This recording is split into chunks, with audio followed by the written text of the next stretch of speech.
Según Jung, la salud psicológica consiste, en parte, en mantener un justo equilibrio entre el ego ideal, Jung a la persona, ¿no? Le llama el ego ideal, ese que creemos ser, ¿no? La persona, y la sombra. Un equilibrio, fíjense, en un equilibrio. Para comprenderlo, vamos a examinar los efectos nocivos de la promoción de uno de los dos componentes en detrimento del otro, o sea, el ego ideal y la sombra. ¿Qué sucede con este ego ideal y con esta sombra? ¿Por qué están en conflicto? ¿Qué le ocurre a una persona que se identifica exclusivamente con su ego ideal? Es decir, con su persona, solo con la máscara. ¿Se acuerdan que la otra vez dijimos que la persona era la máscara? Tal identificación arrastra consigo la negación, no sólo de las pulsiones de su sombra, sino de su misma existencia. Cuando yo solo me identifico con el ego, estoy negando mi existencia. Además necesita una obediencia estricta a los códigos de un medio social. O sea, el que está totalmente identificado con el personaje, con la persona, solamente le importa lo que dice el mundo, o sea, le importa aparentar, o sea, dar una imagen, nunca descubrirse a sí mismo. Motivada por el temor a ser excluida, desencadenará una ansiedad incontrolable ante la más pequeña infracción por su parte de estas reglas. Son esas personas muy rígidas, muy estrictas, que quieren ser totalmente correctas y jamás equivocarse en nada, nunca quedar mal ante nadie, ¿no? Es muy importante la imagen. La persona muy atenta a adivinar las expectativas reales o imaginarias de su medio, a cuidar constantemente su imagen social, terminará renunciando a satisfacer sus aspiraciones legítimas, ¿no? Por lo general, la persona que vive así vive frustrada. Hola Hilda, bienvenida. Porque obviamente nunca puede ser ella misma. Hoy vamos a hablar mucho de este tema del sí mismo, a ver si podemos comprender lo que es el sí mismo.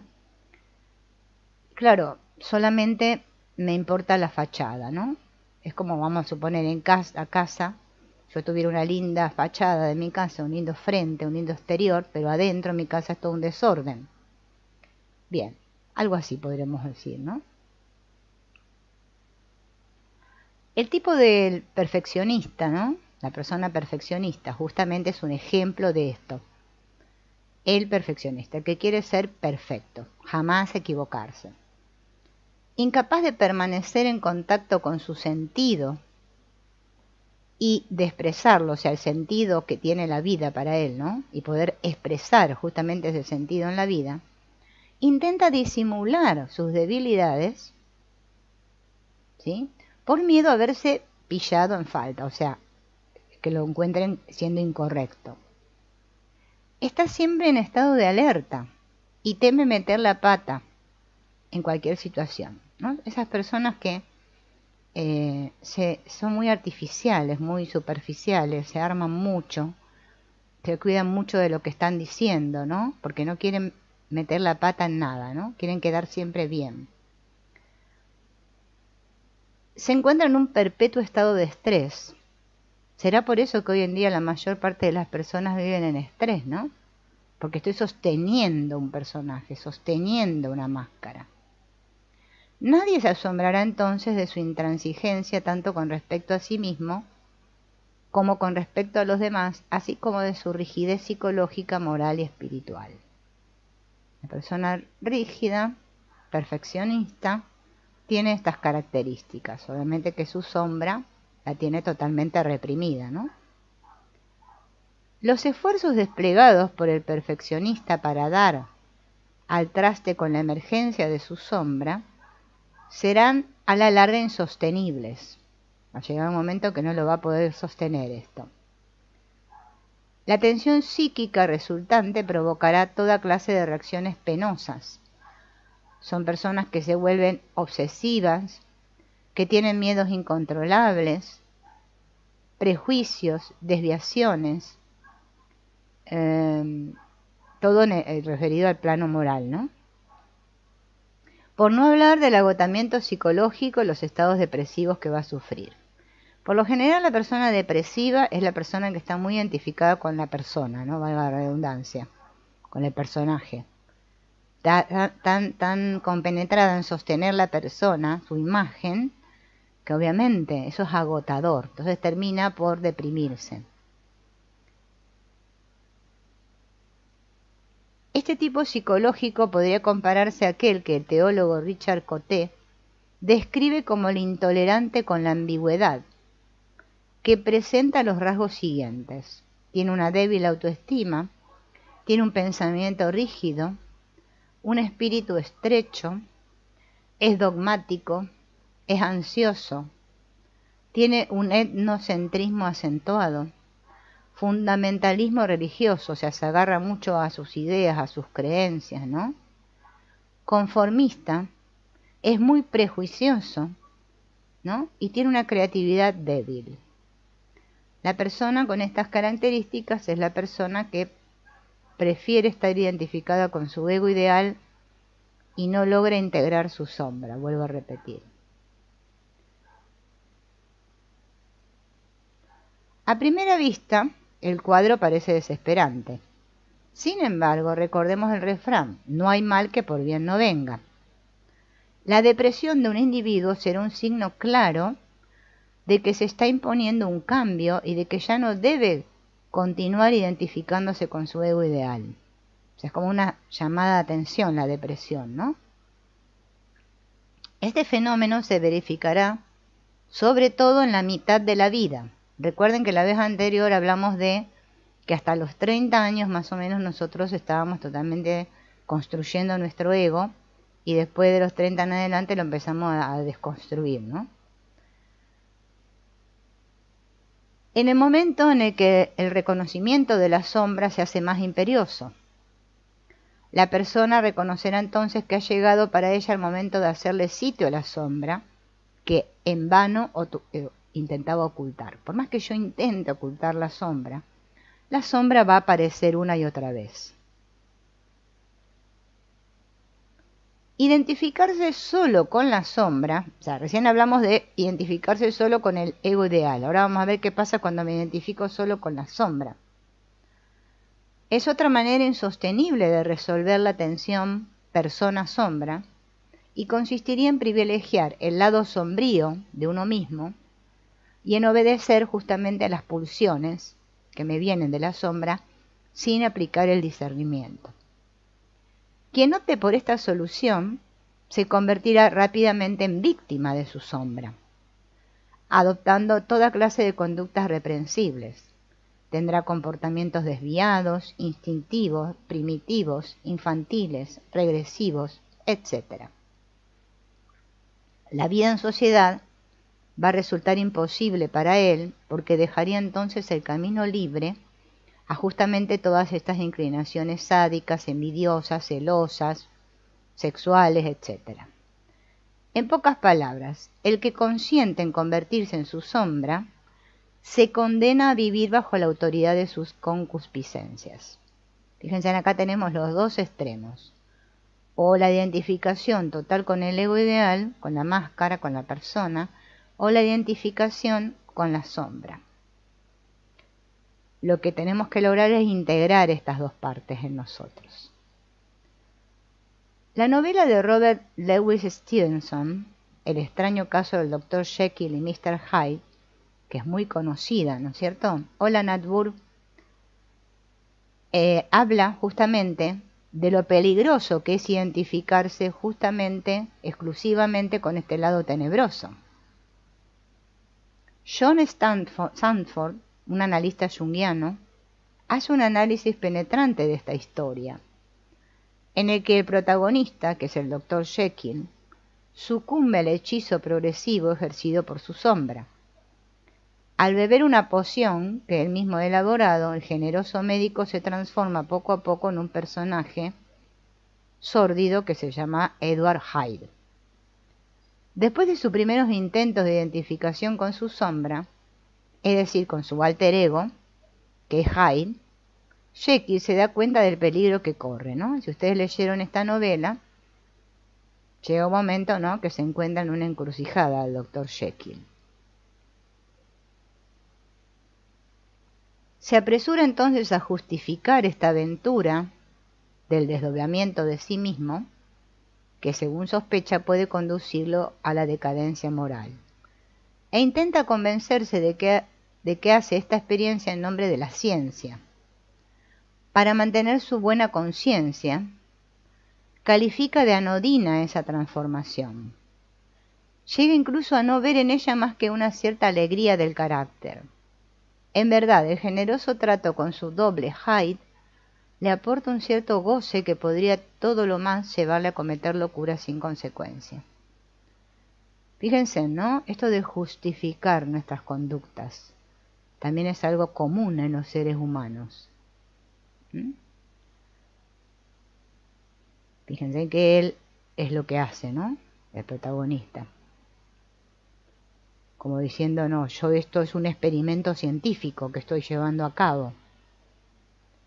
John Sandford, en su comentario a la obra, muestra que el error fundamental del Dr. Jekyll fue la temeridad de consentir convertirse en su sombra. Lejos de intentar establecer una tensión fecunda con su doble, el Dr. Jekyll rehúsa la incomodidad de su situación y elige perderse en Edward Hyde. ¿No hace otro tanto libertino cuando afirma que la mejor manera de librarse de una tentación es sucumbir a ella?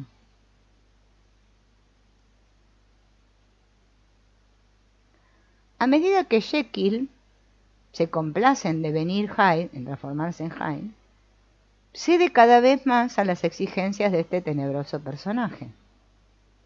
Sus repetidas resoluciones de querer detener el asunto retornará incluso a su práctica religiosa para conseguirlo, no logran liberarlo de la influencia de Hyde. Llega un momento que las sombras como que se apodera de él.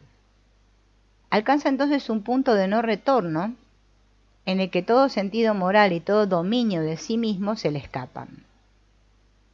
Queda desde entonces a merced de fuerzas diabólicas, contra las cuales ya no puede hacer nada. Impotente para oponer resistencia a sus pulsiones sádicas, llega a matar a su colega, el buen Dr. Carroll. La aventura del Dr. Jekyll ilustra claramente el fracaso a que conduce el abandonarse a sus pulsiones de la sombra, y esta actitud, lejos de resolver la tensión moral, no favorece en modo alguno a la reintegración de la sombra, que es lo que justamente es el camino, ¿no? El tercer callejón sin salida, en esto de querer integrar nuestra sombra, es el mantenimiento de una doble vida. En este caso, los individuos llevan habitualmente una vida moral ejemplar. Su reputación como cónyuge, padre y ciudadano modelo es la envidia de todos. Y de esa persona después le sobrevienen momentos de fatiga o de depresión. Se toman entonces libertades con respecto a sus principios morales. O sea, como que van de un extremo al otro, ¿no? Estos extravíos temporales de conducta asumen formas variadas. Calaveradas amorosas, aventuras sexuales, accesos de cólera, excesos de la bebida, pequeñas indecencias, calumnias, maledicencias. Podríamos decir que es la persona que vos la ves toda muy correctita, pero de repente esa persona tiene accesos de reacción extravagantes, ¿no? Bueno, como que muestra una doble cara. Estas personas, seducidas un instante por la tentación, se recobran, después lamentan su falta y después toman buenas resoluciones, hasta que vuelven a sucumbir otra vez, ¿no? Son como que están en un círculo infernal metidas, porque por mucho que intenten escapar de su sombra, vuelven a caer una y otra vez. No puedo eliminar un dilema eliminando uno de los aspectos del dilema, que es lo que nosotros queremos hacer. Más lo que estamos en estos caminos espirituales, nos pensamos que entonces eliminando el ego, entonces ahora vamos a ser buenecitos. Y nos ponemos en lucha con el ego. Por eso no logramos nada, no vamos a ninguna parte, ¿no? Así ocurre en este dilema, ego ideal versus sombra. Es importante asumir la tensión que resulta de esta lucha. Al comienzo, el sujeto se siente tenso y atraído por dos realidades en apariencia inconciliables hasta contradictorias. Pero si persiste en permanecer en este incómodo estado, verá cómo su yo profundo, el sí mismo, el que realmente somos, se encarga de armonizar estos polos, esa parte nuestra, ¿sí? Que en el Ho'oponopono le llaman la divinidad, el supraconsciente. En otras filosofías le llamarán el Espíritu Santo, en otras le llamarán, bueno, cada uno tiene un nombre, ¿no? Esa parte nuestra es la que se encarga de armonizar los polos, ¿no? Para pasar a ser complementarios y no opuestos. El enfrentamiento dramático del ego y de la sombra ha recibido diversos nombres en la literatura simbólica que en una perspectiva espiritual aborda el terreno de la psique. Baste con mencionar, por ejemplo, los alquimistas lo llamaban nigredo, los místicos la noche de la fe o la noche oscura del alma. En los mitos de Osiris y Dionisios se describe como, con términos gráficos, ¿no?, como el desmembramiento de la persona. En el chamanismo se habla de despedazamiento y de cocción en el caldero. Fíjense en los términos, ¿no? Por otra parte, los ritos iniciáticos describen el conflicto ego-sombra bajo la forma simbólica de una tortura o un enterramiento. Más cerca de nosotros, el cristianismo lo compara con la muerte del hombre viejo y con una crucifixión. Por eso es muy importante comprender el símbolo de la cruz, ¿no?, de la crucifixión, y la redención o la resurrección, ¿no?, que son términos simbólicos, no es que el cuerpo resucita.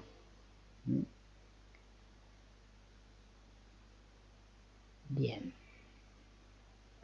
Durante su crecimiento psicológico y espiritual, toda persona verá cómo un día u otro tiene que enfrentarse a emociones y sentimientos inaceptables, así como a fuertes pulsiones instintivas e irracionales.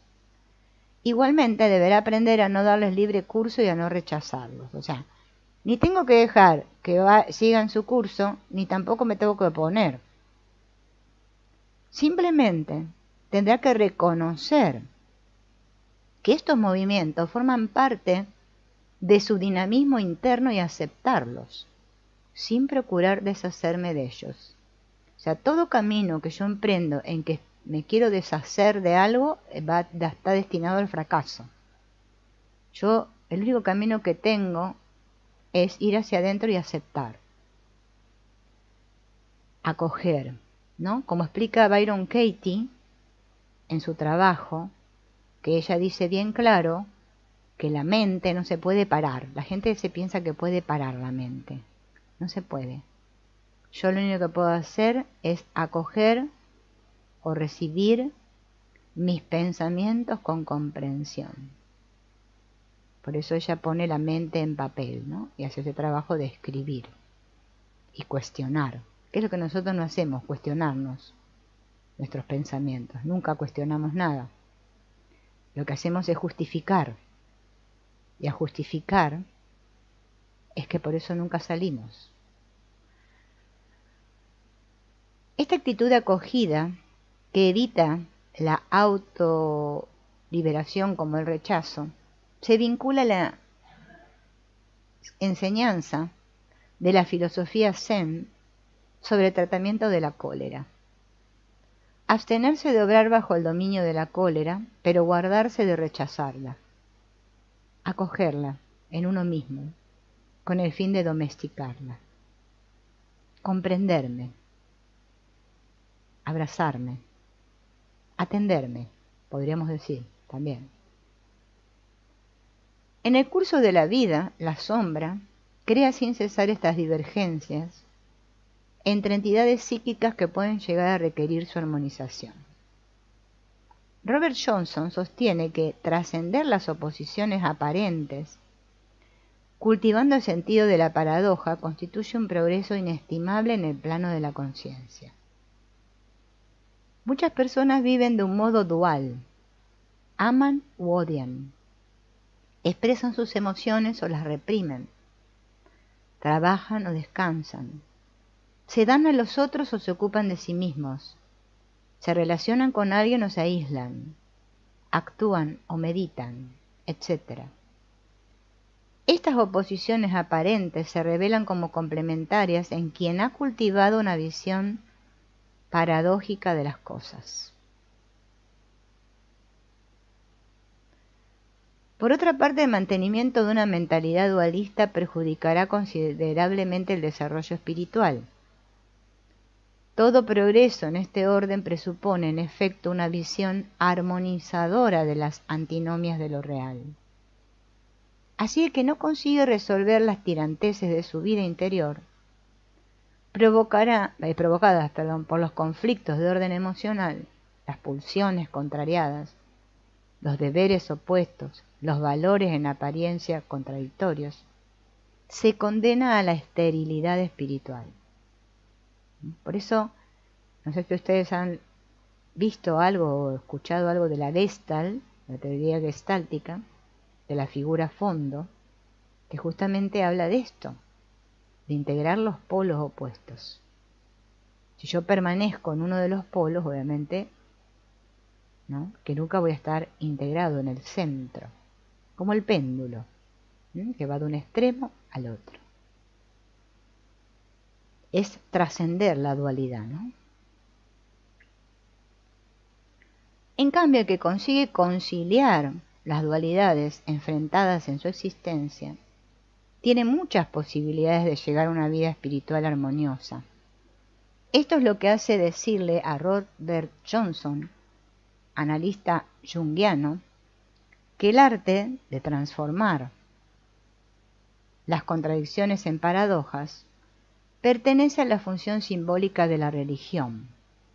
Para él el sentido de la paradoja permite alcanzar un estado superior de conciencia. Por eso vieron que en el curso de milagros hay una parte donde el curso habla de que cuando yo reconozco que todo es lo mismo, eso sería la paradoja. Pero a las personas no nos gusta estar ahí, en la paradoja. Preferimos estar en la contradicción. Por eso nos sentimos tensos, porque estamos como si estuviéramos, tironeados, sentirnos tironeados.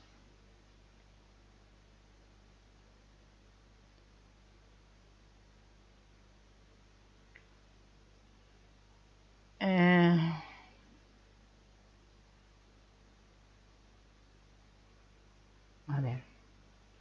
Algunos, para intentar escapar al malestar de una tensión psíquica, ¿no? La tensión psíquica se refiere a cuando estamos con la cabeza loca, ¿no? Y lo sentimos en el cuerpo. Adoptan una postura heroica, racional y voluntarista. Pero esta a la larga resulta insostenible. Ciertamente entra en juego un cierto heroísmo, pero se trata del heroísmo definido como la capacidad de soportar la tensión creada por dos tendencias opuestas, lo cual se parece a la crucifixión.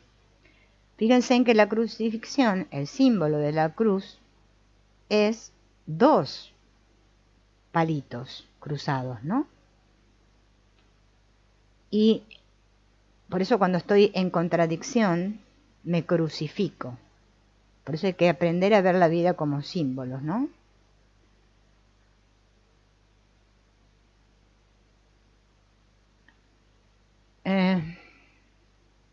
Un sentimiento de impotencia se apodera del que quiere salir de una situación así. esforzándose, luchando, racionalizando, poniendo voluntad. Por eso el famoso yo puedo, yo puedo. Hay que luchar, son cosas buenas para el mundo. En estas circunstancias el único recurso es abandonarse a una instancia psíquica superior. Por eso cuando nos hablan de permitir, de entregarle a la divinidad, nosotros no entendemos lo que significa eso, pensamos que le tenemos que dar algo a alguien. Nosotros solo podemos entender la entrega como que yo le doy algo a otro, ¿no? Pero es que en realidad no es así, no se lo doy a nadie. Si solo existo yo, si solo hay uno. Yo creo que hay dos. Estoy en la dualidad. Ese rendirme internamente, abandonarme al sí mismo con mayúscula, a lo que yo realmente soy, a mi esencia, es lo que logra integrar los opuestos.